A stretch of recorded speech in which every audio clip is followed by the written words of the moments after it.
Fun weekend celebrating BYU entering the Big 12 Conference. BYU Athletic Director Tom Holmoe took one of his rare media availabilities during BYU's big party on Saturday. What did he have to say? We're breaking all of it down on today's show.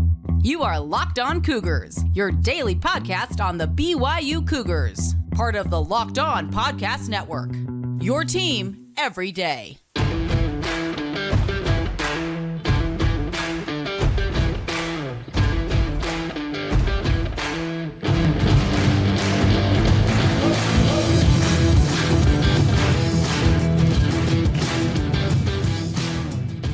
What's up, everybody? I'm Jake Hatch, your host here on Locked On Cougars, your resident BYU insider. Thank you for making Locked On Cougars your first listen of the day. Thank you to all of you who are everydayers with us here on the Locked On Podcast Network. We're brought to you today by our friends over at FanDuel, the official sports book of Locked On. Speaking of the FanDuel Sportsbook, make every moment more with our friends at FanDuel. Visit FanDuel.com/LockedOn today to get started. All right, diving right in on today's show, but before we do that, a quick reminder that we are your original daily podcast focused on all things BYU. So thank you for downloading, subscribing, rating, reviewing, doing all the things to help us build this audience. Hope you all had a fantastic time if you were able to make it out to the big party on Saturday. Met a handful of you as I was wandering around. Didn't get as big of an opportunity to wander around as I would have liked to have had. I had another family engagement I had to be to at a similar time frame, but did get down to part of it, and obviously there were thousands of you flocking around. So props to all of you out there in Cougar Nation. You guys, truthfully, I got to say, to a man, woman, and child, you guys are some of the hardiest fans I have ever seen in all of the sports teams I've covered/seen. You guys are awesome. I saw various social media posts of friends who I know live out of state that had come back and were making it a priority to get down to the big party. So, like I said, there was a handful of you I was able to meet during my brief interactions, but wandering around, there were hundreds, if not thousands of you in every single one of the three venues that they had opened up for BYU fans to go and check things out. So, hope you guys had a great time. But I was down there, obviously, as part of it is that Tom Holmoe, BYU's athletic director, took an opportunity to sit down with the media. He doesn't do this very often. It's once or twice a year, really. He's just not a guy that feels like he needs to be out in front of the cameras and in front of a microphone talking about all things BYU. But he took the opportunity on BYU Big 12 Day, officially in the state of Utah, to talk about what's going on with the Cougars. And I want to get to some of the highlights that I took away from this. Now, I've got a number of clips I pulled from the media availability. I had a great opportunity to video it, obviously, and we'll get to as many of them as we can today. But I think the one thing that I appreciated him saying is exactly what the top priority is for BYU in the Big 12 when it comes to the sports pantheon. In this conference, football's king. Now, you say that knowing that the Big 12's basketball, men's basketball program is the best in the country. And, you know, it's interesting because you're fighting for your priority in the Big 12 is football. Make no mistake about it. So our priority at BYU is football. And I've said that 1,000 times. Don't get it construed, folks. Basketball may be a very good thing in the Big 12. It's truthfully the best basketball conference in the country. But as it is in conference realignment, etc., on down the list, football is king, as you heard him say, and that's always going to drive a lot of the decisions. I saw some chatter recently that the Big 12's expansion policy should be basketball-driven.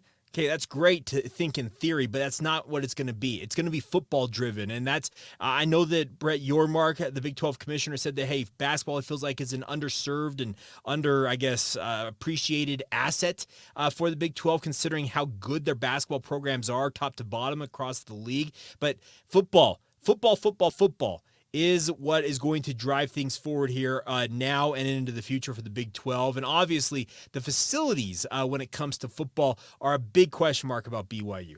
I don't know how many of you know this, but 1962, if I got it right off the internet, were when the first footings were poured at LaVell Edwards Stadium. It was then Cougar Stadium, but it's 60 plus years old, the original footings, etc., for what was then Cougar Stadium, now LaVell Edwards Stadium. And obviously, it's a venue that many of you, trust me, we have this conversation every so often on this podcast and in sports radio about when and if BYU would upgrade LES and what it might take. Well, Tom Holmoe gave a little bit of a brief update on where things stand facilities-wise including football, but he started off talking about the Marriott Center for basketball and even about the Olympic sports facilities. So we're talking baseball, softball, tennis, volleyball. You guys know what I'm talking about, soccer, all that stuff. Here's where things stand in his mind with regards to facilities on the campus of Brigham Young University. There's a lot of things that are important to us. We have excellent venues, but in this day and age, in college athletics, you can see it's like keeping up with the Joneses. We won't do that at BYU. It's just not the style. It's not the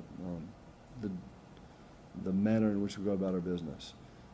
If you look at the Marriott Center, that was built in 1971, and I think the first season was 72.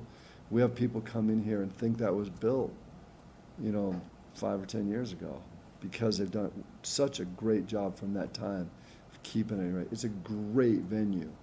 The football stadium, we have a huge advantage. It's a great place to play, but that's a stadium that needs some work. Olympic facilities, we have some plans where we will take after those and get started soon. But it's just like with what we want to do, when we can accomplish it for the purposes that we want. Some of those schools are a little bit further behind, and it's exciting for me to know that they're in the game right now fast. So that'll keep me awake, and it'll keep us all. And I'm sure the coaches that play in those new venues will say, "Hey, have you seen Cincinnati, Houston, and UCF's new facility?" That's all right. There you go, Tom Holmoe addressing what's going on with the facilities. It was interesting to hear him say there are plans for the Olympics facilities. If reading between the lines, I think the Smith Fieldhouse is probably priority number one in my mind in terms of a facility that needs to be upgraded. It's the oldest, I think, on campus that's not been upgraded. It was built sometime in the 50s, if not older than that. It's been around for a very, very long time. You also heard him talk about Lavelle Edwards Stadium. It's in need of some upgrades. Does that mean they're going to add luxury boxes, fill in the corners? No, they're not filling in the corners. But nonetheless, there is going to be a need to upgrade these facilities to keep them relevant. You heard him talk about it. There's a whole keeping up with the Joneses thing. He's seen what Cincinnati, he's seen what Houston, he's seen what UCF have announced in terms of what they're trying to do. I'm sure there are going to be, there's other programs in the Big 12 that have announced upgrades that I can't think of off the top of my head, but it is very much an interesting world that BYU's entering because they are going to be in the top tier of all college athletic departments out there. There are now 69, if I'm not mistaken, Power 5 programs with the entrance of the 4 new schools into the Big 12 Conference. And there's a lot of up and down in terms of the facilities amongst all those. But if you want to be truly top tier, you've got to have top of the line facilities. Will BYU's ever be every bell and whistle available to them? No, I don't think that's the way BYU operates. They're not going to be that ostentatious, but I think that BYU understands the need for their facilities to still be very viable. And Tom Holmoe is a guy who formerly was a coach at Cal, obviously coached with the 49ers. He knows how important facilities can be, and he also addressed that a little bit further about how big it can be in one very, very key area when it comes to having the talent to go out and win on the football field. The thing that's important about facilities is that it's recruiting. It goes back to recruiting. So NIL is recruiting. Everything comes back to recruiting. So if transfer portal, NIL, brand, color of your uniforms, do you have Nike? It all comes down to recruiting. The style of your coaches. So facilities is one of the big ones. And so if you are not up to snuff and in certain areas, then you have to refurbish or recreate. And so that'll be on our minds. In all of our coaches have come to us and said, okay, now we're in the Big 12, I need this. And we'd make note of it. The question will be when, how, and why do we need it? And so a good example would be in this locker room downstairs. It was built when this building was built 20 years ago, and then 3 years ago, we redid the locker room, and all of a sudden it had a nice big push and splash. And now it's time to take a look at that. And I'm like, didn't we just redo that? But you have to stay relevant with the recruits. And that's the lifeblood of every team in the country, is how you play. A lot of it has to do with recruiting coaches and players and how they play together. Did you get the hint? Recruiting. Recruit. You got to get enough guys in there. You got to have the quote-unquote Jimmies and the Joes to go out there and win the football games, the basketball games, and everything in between in terms of staying relevant. But you heard him talk about it. If you want to stay relevant, you've got to have the things that these young people want. Nike, athletics facilities, it's NIL. There's so many things that are out there when it comes to it, but you heard him talk about that. That's the old Coach Holmoe coming out in him, talking about the need for recruiting. And he said Tom Holmoe knows it better than most athletic directors, having been a Power 5 level head coach. He's done this. He's been on those sidelines. He's been in those living rooms. He knows the needs in terms of BYU athletics.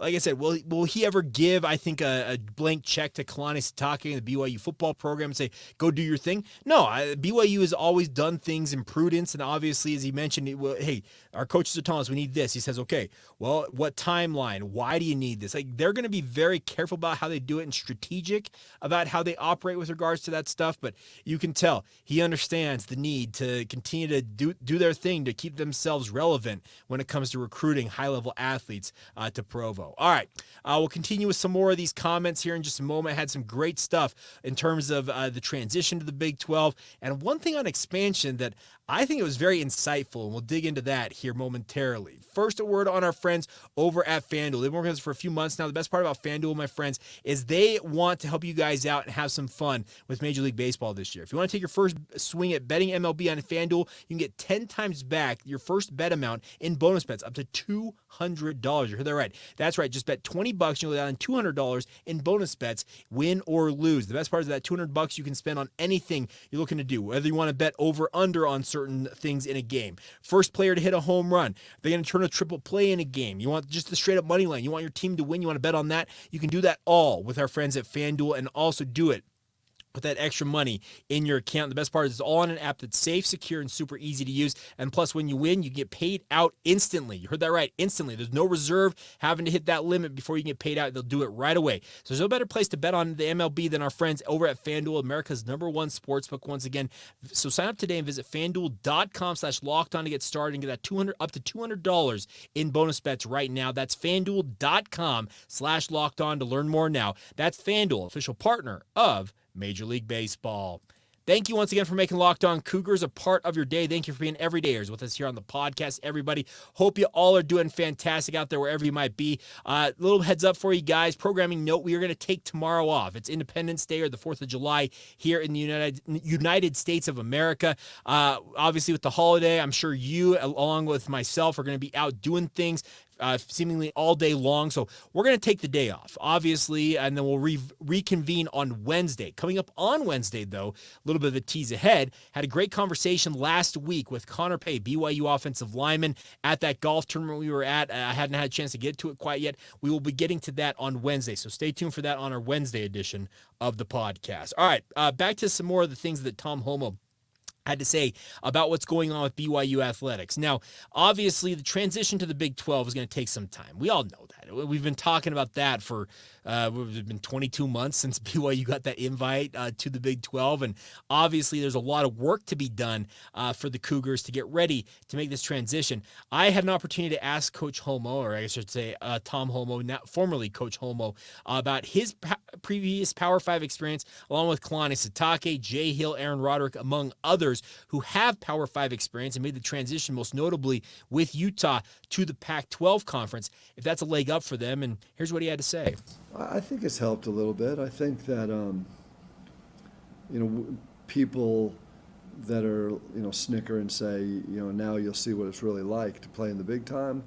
I get it. I have played in the big time, and it's hard. It's hard. You play game after game after game. You have to really be at your best. You have to stay healthy. You have to have great depth, and that's something that's been hard, or harder maybe, than being in a P5 conference, where you recruiting I'm not going to say it's easier. Recruiting is always hard, but you have a little bit of a leg up when you have that title of an Autonomy 5 conference with you.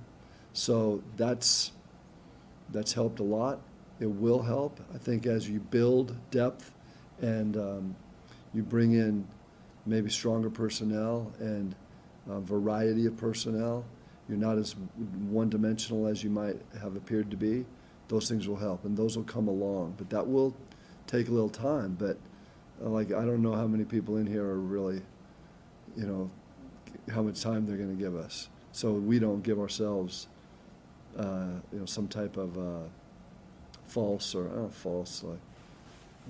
number of years that it's going to take. That'd be crazy. Well, he's not wrong. Obviously, there's going to be external pressure from the media and fans alike for BYU to be relatively competitive as they enter the Big 12 conference. Now, I understand, as he kind of mentions, they're not going to have a timeline on themselves, and he said that some of you in this room, speaking in the media, may put it on us, but here's the thing. I think us in the media, you there as fans out there in Cougar Nation, know that there is a transition taking place, but you heard him talk about it. I've played at the big time. I've coached at the big time. He understands what it's going to take. I think that Kalani Sitake would say something exactly similar. Same with Jay Hill, Aaron Roderick, any of those coaches who have been in the Power 5 ranks before. Daryl Funk's been there at one point. Justin Enna's been there. So Kelly Papinga's been there. These coaches, they know what it takes. So the nice part is they have at least a background in what it takes to compete at that higher level. And obviously, they'll be doing their best to help BYU be up to speed as much as possible early on in the run here in the Big 12. But I really appreciated him kind of laying things out. Now, there's one final note in terms of the clips I wanted to play on today's show. I'm going to hold a couple I'm looking at the interest of time. But there was one interesting one. Now, Mitch Harper, my compatriot over at KSLSports.com, had a very, very good question as we wrap things up with Tom Holmoe about how things look expansion-wise. Brett Yormark said it on BYU TV Sports Nation that he would like to remain at 14 teams even after Texas and Oklahoma leave the conference. That indicates, because they're only at 12 after they exit, that he plans to have some conference expansion going on. Well, the question was asked to Tom Holmoe, how much of a conversation is there with Brett Yormark? Do you pay attention to the comments he makes publicly? He had a really, really good response to that question. Well, if you've read what Brett Yormark said publicly, then you can only imagine what he's saying privately. So I think that there's no question about it. That is one of the key elements of moving forward with conferences. And there's so many changes right now as looking through a couple schools, and I didn't realize they'd changed the conferences. This isn't P5. But those are, when you see the impact that like UCLA and USC and Texas and Oklahoma have on the total landscape of college athletics, the domino effect is amazing. And so you have to be paying attention to what we call membership. And so there's a ton of discussions about that. And I think one of the things that Brett does very well is that he handles a lot of that, but keeps us focused on the Big 12. We have to be great at what we do and not get distracted by all the what ifs or possibilities. But it's just, I feel at least, that he brings us the perfect amount of information so that we're not distracted. But we get a lot. There you go. He thinks that there's going to be some expansion coming when it comes to the future for the Big 12. But I appreciate him saying that Brett Yormark kind of handles the macro nature of that, obviously getting out there and kind of leading the charge for expansion when it comes to the Big 12. But at the same time, as he says, we're told to focus on the here and now, focus on ourselves and being competitive, because that's the biggest thing is the traction level for the Big 12 really is going to just kind of depend on how good of a conference competition-wise that you have out there. So I don't think it's ever going to be a perfect deal, but I appreciate him talking about it. He's like, hey, if you're hearing what he's saying publicly, think about what he's saying privately. And trust me, I would love nothing more, honestly. If you could give me one wish during all this conference realignment stuff, I would like to be a fly on the wall in two circumstances. One, I want to be a fly on the wall in George Kliavkoff's office when he's having these conference calls with Pac-12 ADs, chancellors, presidents, as well as Brett Yormark, and just kind of hear the two sides essentially of, well, we're the Big 12 over here. We're doing this thing. We're going to go out and get these teams. We're going to target them in terms of conference expansion. Meanwhile, the Pac-12, hey, George, we got a media deal done yet? Well, we're working on it. We're going to get there. We're going to expand. Well, we're working on that. Like, if you could give me one wish right now, truthfully, I would like to be a fly on the wall, just get some insight on that, or at least be able to watch some of these Zoom conferences, etc. Just see them pan out, because I've just thinking about this, there's got to be two very different feelings amongst these two conferences. But speaking of the Big 12 side of things, Tom Holmoe, you heard him talk about it. He's like, we're just kind of doing our thing over here, and he's told us to focus on the here and now, as focus on ourselves here in the Big 12 while he kind of handles the other stuff. But it's good to hear that, hey, it's not all fluff out there. George Kliavkoff better keep his eyes on things going on in the Pac-12, because Brett Yormark has got eyes for some of those programs in the Pac, and would love nothing more than to bolster him and the Big 12 by obviously wounding and maybe potentially fatally wounding the Pac-12. But we'll see what happens. At this point, it feels like conference realignment. It's a never-ending story, honestly. And at some point, it is going to end, but it feels like we are still a ways off, because we had the whole thing with San Diego State. Well, we're leaving the Mountain West. We're actually not leaving. We're going to stick around.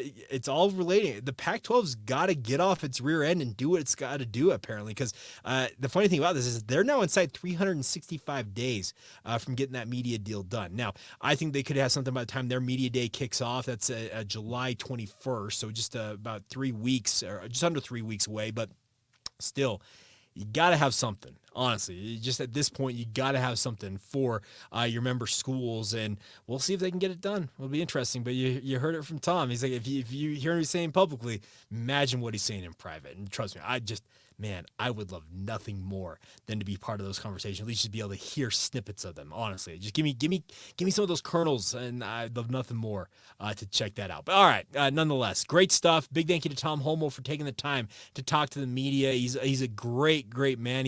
And I don't think he gets necessarily a lot of the credit that he should, because he has shepherded BYU from the Mountain West into independence, put together these schedules for 12 seasons, and now has led them into the Big 12. This is a guy who has done a ton, and I mean a ton, for the BYU athletic department. Like I said, I'm not sure Tom gets his due for the work he has done behind the scenes to help BYU maneuver and kind of do the things they've been needing / capable of doing during all the different iterations of his time. There is some part of me that wonders how much longer he is going to take up that mantle and continue to lead the BYU athletic department, but he appears to be a guy who is not, just based on how he sounded on Saturday, doesn't sound like he's planning on stepping down or slowing down anytime soon. In fact, it seems like he wants to really press the hammer down, push that accelerator, and do more, honestly, for BYU. And trust me, he's already done a lot for BYU, but it'd be good to continue to have him leading the way for the BYU as they enter the Big 12 Conference. All right, we will wrap up this Monday edition of the show with a look back at another game in BYU's independent football history. Looking back today at a game that BYU would rather forget, honestly, from the 2019 season to kick that off. We'll get to all of that as we continue on right here on Locked On Cougars. First, a word on our friends over at Perry Homes. They're working on this for a few months now. The best part about Perry Homes is they have got the options for you, no matter what you're looking for. Whether you're looking for your first home, you're a person like me who's got young kids, you don't necessarily have your quote-unquote pre-rich. I know that Jeff Hansen and our good friends Garrett McClintock over at Give 'em Hell Brigham talk about that often. If you're pre-rich like us, well, guess what? Perry Homes can help you there. Or if you're on the other side of things and you're ready to look for your dream home, Perry Homes has got the option for you, my friends. That's the best part about Perry Homes, is they have everything from the starter to the high roller. They can take care of you. And the best part is they got 50 years of experience behind them. This is not a fly-by-night company. They have been around for quite some time. The best part is they got multiple communities that you guys can move into. Whether you want to live along the Wasatch Front in either Davis, Salt Lake, Tooele, or Utah counties, they've got options for you there. Or if you want to go down to Red Rock Country, you want to go down and live in southern Utah, guess what? Washington County got multiple communities near St. George's available to you as well. The best part is they offer over 50 unique home designs, from ramblers to 2-stories to townhomes, to help meet your needs. And they're offering generous financing incentives right now through their preferred lender as well. So visit PerryHomesUtah.com See what's new in Utah's finest neighborhoods. That's perryhomesutah.com to learn more now. For 50 years, Utah has been coming home to Perry Homes. Thank you once again for making Locked On Cougars a part of your routine, everybody. Hope you guys are all having a fantastic holiday. Some of you may already be on holiday, taking an extended 4 or 5 day weekend. I don't blame you one bit. Like I said, we'll be back on Wednesday with another edition of the podcast. But before we go, let's look back at the start of the 2019 season. Now, BYU and Utah during Independence played games at the end of the season. They played them at the start of the season. They even played a bowl game against each other at one point. But in the 2019 season, they opened it up on a Thursday night at Lavelle Edwards Stadium. Now, Utah came into this very highly ranked. They were led by Tyler Huntley, Zach Moss. They had a really, really nice squad. Speaking of the Utes, they were ranked 14th for a reason coming into this season. BYU was hoping to end a streak that had stretched back all the way to 2011, and obviously BYU would love nothing more than to have Utah lose on their home field, but this was not the night that was going to happen. Now, many of you recall this Thursday game. In the fourth quarter, there was that lightning delay that came. It was like almost an hour worth of waiting around for the game to resume. And BYU is already struggling in this game, but they were hoping to get something going with that lengthy lightning delay. But Utah, remember, you came out of that lightning delay, and Utah essentially took one drive, gave it to Zach Moss, and said, get out of our way, and they ended up just ending the game with one big, long drive. But the thing about this was another game in this run that Utah and BYU had that you look at and say, you know what? If BYU could just get out of their own way, they may have had an opportunity. So the final 9:19 of this game was 14 plays, 68 yards, with Utah just ending the game by just shoving it down BYU's throat. The thing about this, that should not have happened, because BYU, in many ways, gave this away a game like they had many other ones against the University of Utah. 2 turnovers to Utah. Obviously, you can't have that. Zach Wilson tossing 2 picks. You end up with 208 yards passing. Tyson Williams, rather meh numbers, 7 carries, 45 yards. Zach Wilson had 8 carries for 43 yards. Tyson Williams did have a touchdown, and this was his debut, by the way, for Tyson Williams. Remember, he was a transfer coming in to the BYU football program. But this is one of those games that you just look at and say, man, what could have been? Because Tyson Williams also had a fumble that he gave away in this game. If BYU had not been so careless with the football and had capitalized on some of their opportunities earlier on in a game like this, who knows what might have happened. But ultimately, the turnovers did them in, and BYU loses this game 30-12. Looking back at it, I hadn't mentioned this, by the way. Looking back at it, this is a part of the story from ESPN. It says, getting defensive scores have become a staple for Utah in rivalry games with BYU during their 9-game winning streak. Since 2011, the Utes have returned 6 interceptions and 3 fumbles for touchdowns. You want to talk about the reason why BYU's losing streak to Utah lasted as long as it did? I'll point to that right there alone. You cannot give the ball away first off, and especially you can't just give them 6 points every time you turn it over, it feels like. So that's the thing about this is I look back at that game, and I was there at that night. I think I slept for maybe 30 minutes that night because I had radio responsibilities the next morning at the KSL Sports Zone, of course, where I do my day job with morning radio with DJ and PK. And that lightning delay was, I was like, just get the game over with, but nonetheless, we made do all the same. And it's just looking back at that game, it's one of those ones you're like, you know what? BYU early on in it felt like they might have been in it, but really Utah took control and never relinquished it. It's one there are games in this run that we're going to talk about here in the lead up to BYU finally breaking that streak against Utah that you're like, okay, things bounce a little differently. BYU might have won that game, or they do one thing or 2 things here and they win this game. And then there are games like this where BYU is just completely out of it, feels like. And in many ways, they just served it up on a silver platter to Utah. And that's the tough part to absorb if you're a BYU fan, So nonetheless, we will look forward to a back-to-back set of overtime thrillers the following 2 weeks of this, and we'll talk about those on Wednesday because I was in attendance at both of those games as well, and those were far more fun than this one was for BYU as they open the season on a Thursday night. All right, coming up here on Wednesday, once again, we'll have a conversation with Connor Pay for you guys, so stay tuned for that, and a big thank you once again for making us your first listen today. Hope you guys are all doing well out there in Cougar Nation. Thanks again for being everydayers with us here on the Locked On Podcast Network. Have a great 4th of July. Celebrate with your family, your friends. Have some fun out there. Be safe, obviously, with your fireworks and whatever else you're doing out there. But nonetheless, we'll reconvene on Wednesday. And until then, have a great rest of your day, my friends. This has been the Locked On Cougars podcast. See ya.